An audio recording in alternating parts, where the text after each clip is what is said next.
Assalamualaikum warahmatullahi wabarakatuh. Salam, salve, om swastiastu, namo buddhaya, salam kebajikan. Pada sepekan terakhir, ruang publik kembali diwarnai berbagai isu yang menjadi perhatian masyarakat. Pemerintah memandang penting untuk menyampaikan informasi secara utuh, terbuka dan berbasis fakta agar publik memperoleh pemahaman yang komprehensif mengenai berbagai kebijakan dan langkah yang sedang dijalankan. Selain itu, Indonesia juga terus mendapat kepercayaan dunia sebagai tuan rumah berbagai event internasional.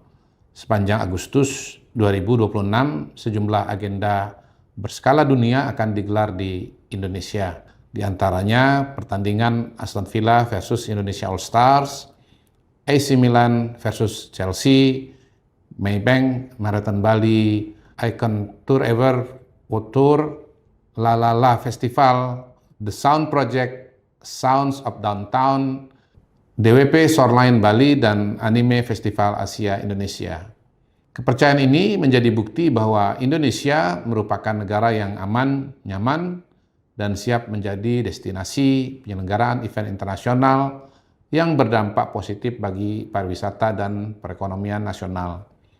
Pada kesempatan ini, Badan Komunikasi Pemerintah akan menyampaikan penjelasan mengenai 3 isu utama. Pertama, pergantian Kepala Badan Gizi Nasional atau BGN sebagai bagian dari komitmen pemerintah memperkuat tata kelola program makan bergizi gratis atau MBG. Kedua, evaluasi program kerja pemerintah yang dilakukan Presiden sebagai upaya memastikan setiap kebijakan berjalan efektif, akuntabel, dan memberikan manfaat nyata bagi masyarakat. Dan yang ketiga, peluncuran Program Sekolah Nasional Terintegrasi atau SNT sebagai langkah memperkuat pemerataan akses dan kualitas pendidikan di Indonesia. Rekan-rekan yang saya hormati, dalam sebuah perjalanan besar, estafet kepemimpinan adalah hal yang wajar. Pergantian pucuk pimpinan di Badan Gizi Nasional atau BGN menjadi ruang bagi kita untuk terus bertumbuh. Pemerintah sangat menghormati keputusan Ibu Nani Sudaryati Dayang untuk mengundurkan diri dari jabatan beliau sebagai Kepala BGN dengan alasan kesehatan. Dari hati yang terdalam, kami mengucapkan terima kasih dan memberikan apresiasi yang setinggi-tingginya kepada Ibu Nani serta mendoakan agar selalu dalam keadaan sehat dan baik. Di bawah kepemimpinan beliau, BGN berhasil mempercepat pembenahan tata kelola program MBG melalui 11 langkah reformasi. Di antaranya evaluasi terhadap hampir 28.000 SPPG, klasifikasi 3.000 dapur berdasarkan standar kualitas dan keamanan pangan, serta penataan ekspansi dapur dengan memprioritaskan wilayah 3T.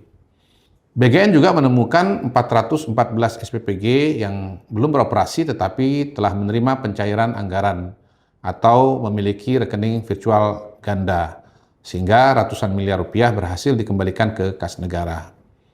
Selain itu, dibentuk 11 tim reformasi untuk memperkuat tata kelola MBG yang memfokuskan program kepada kelompok yang paling membutuhkan, serta memperkuat organisasi dengan menghadirkan tenaga profesional dari beberapa kementerian dan lembaga. Kini, estafet perjuangan tersebut diteruskan.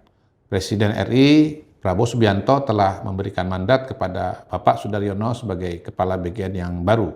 Penunjukan ini merupakan cerminan komitmen kuat Presiden untuk memastikan hadirnya kepemimpinan yang mampu merangkul semua pihak, memperkuat kerjasama lintas sektor, dan bergerak cepat menyelesaikan berbagai masalah di lapangan. Pergantian ini adalah bagian dari upaya kita bersama untuk terus menyempurnakan program MBG yang menjadi salah satu program prioritas pemerintah, agar BGN tampil semakin lincah, dapat diandalkan, dan selalu cepat tanggap terhadap apa yang terjadi di tengah masyarakat. Pemerintah sangat menyadari dan justru merasa bangga melihat betapa tingginya harapan masyarakat terhadap program MBG ini. Harapan itu adalah energi bagi kami. Oleh karena itu, di bawah nahkoda yang baru, kita akan memusatkan perhatian pada penyempurnaan kualitas layanan. Kita akan memastikan standar keamanan makanan yang disajikan semakin tinggi, dan pemerintah akan terus mengawal perjalanan MBG ini dari ketersediaan bahan baku hingga sampai ke tangan penerima manfaat. Pemerintah akan merespon jauh lebih cepat atas setiap masukan atau temuan dari masyarakat di lapangan. Bagi pemerintah, prinsipnya sangat jelas, keberhasilan program MBG tidak hanya diukur dari seberapa luas jangkauannya atau seberapa banyak penerimanya.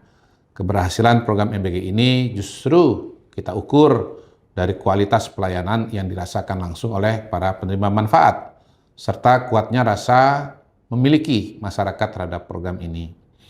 Saya juga ingin menegaskan satu hal, pergantian pimpinan di BGN sama sekali tidak menggeser, apalagi menyurutkan komitmen utama pemerintah. Program MBG tetap dan akan terus menjadi investasi terbaik kita untuk menjemput cita-cita besar Indonesia Emas 2045. Tentu program sebesar dan seluas ini membutuhkan proses penyempurnaan yang bertahap, namun dengan terus belajar, terbuka kepada evaluasi, dan mau memperbaiki diri, kami optimis program ini akan berjalan semakin efektif, tepat sasaran, dan membawa senyum bagi generasi penerus bangsa. Terima kasih atas dukungan dan doa dari seluruh rakyat Indonesia. Mari kita kawal bersama pelaksanaan program MBG ini.